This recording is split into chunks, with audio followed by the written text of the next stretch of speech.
Hello అండి. మీరెవరన్నా healthy కరివేపాకు pongal try చేశారా? లేదా ఒకసారి కామెంట్ చేయండి. ఇదైతే చాలా హెల్తీ. హెయిర్‌కి కానీ, కళ్ళకి కానీ తింటే ఇలాగా చాలా మంది ఇళ్ళల్లో కర్రీస్ చేసినప్పుడు కరివేపాకు తినకుండా పక్కకు పెట్టేస్తూ ఉంటారు. అలాంటి వాళ్ళకి ఇదొకసారి కుక్ చేసి తినిపించండి.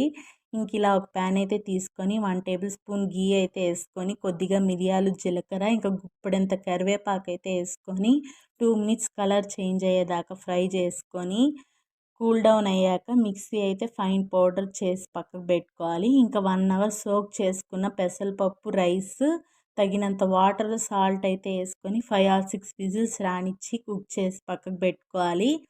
ఇలా ఒక ప్యాన్ అయితే తీసుకొని కొద్దిగా ఆయిల్, ఘీ యాడ్ చేసుకొని, కారం తగినంత పచ్చిమిర్చి, ఇంకా జీడిపప్పు పలుకులు, మనం పౌడర్ చేసుకున్న కరివేపాకుది కూడా యాడ్ చేసుకొని 2 మినిట్స్ మిక్స్ చేసి ఫ్రై అయ్యాక మనం కుక్ చేసుకున్న పొంగల్ రైస్ కూడా యాడ్ చేసి బాగా మిక్స్ చేసుకోవాలి.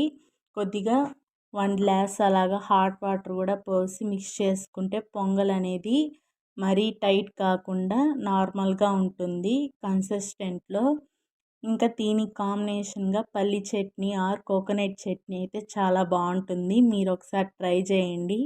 Thank you for watching.